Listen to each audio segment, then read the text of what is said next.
now is a longtime critic of this nuclear deal.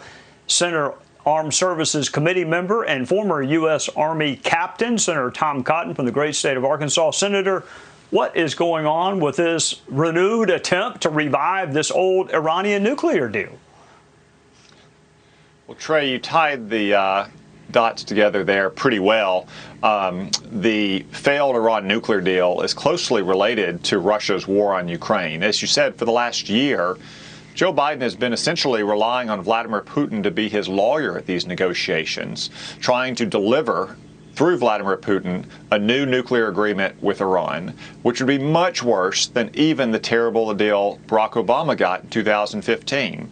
It would allow Iran to be a threshold nuclear state while giving them hundreds of billions of dollars to continue their reign of terror throughout the Middle East, such as, for instance, shooting ballistic missiles at Erbil, one of the largest cities in northern Iraq, in addition to what they also do, like shooting missiles through their proxies at major cities in the United Arab Emirates or bases where Americans have soldiers, or even trying to assassinate former Trump administration officials on the streets of the United States. Perhaps Joe Biden should stop negotiating with the world's worst state sponsor of terrorism and start holding it accountable. What I can't get my head around, Senator, is even if they struck a deal with Iran, and God knows they are trying to do so, but even if they did, how would you ever rely on them to uphold their end of the bargain? I mean, how would you check it, and why would you trust Iran? Well, that was the failure in 2015 with Barack Obama's deal. It put Iran on the path to being a nuclear power. It didn't even impose many obligations on them. But Trey, this deal would be even worse. I think Joe Biden feels that he can trust Iran to keep its end of the bargain because it doesn't really even have any responsibilities under what we've been hearing. Not only would they be allowed to become a threshold nuclear state, but President Biden's even talking about lifting sanctions against things like the Quds Force and the Revolutionary Guard Corps, the shock troops of the Iranian regime, that are totally unrelated to their nuclear program. They face sanctions because of their support for terrorism, their human rights abuses. So I guess Joe Biden's plan is that the Ayatollahs will uphold their commitments when their commitments are essentially zero.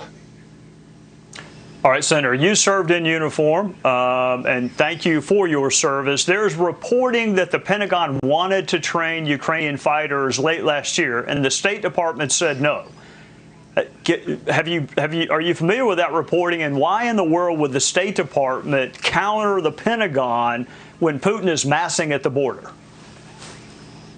Well, I have no reason to doubt that, Trey, and it would be consistent with what President Biden did over the last year. Again, he always conciliated and appeased Vladimir Putin from the very beginning. Some of that was related to the nuclear deal with Iran. Some of it was just President Biden's natural dovishness towards Russia going back 50 years. As you heard Robert O'Brien earlier say, we gave them an extension of a nuclear arms control treaty with no strings attached whatsoever.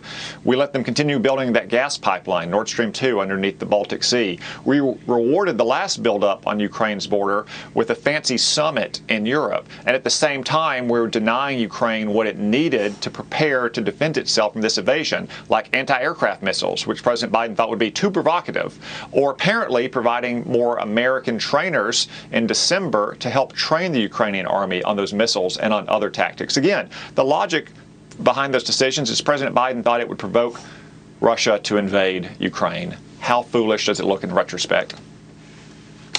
Yeah, Senator, that's what I'm struggling with. I mean, they are bombing children's hospitals and maternity wards, and we are worried about escalating their hostilities. I mean, I don't know what else you can do beyond bombing maternity wards and children's hospitals. But as I said, thank you for your service to our country. My best to Anna, and look forward to having you back on.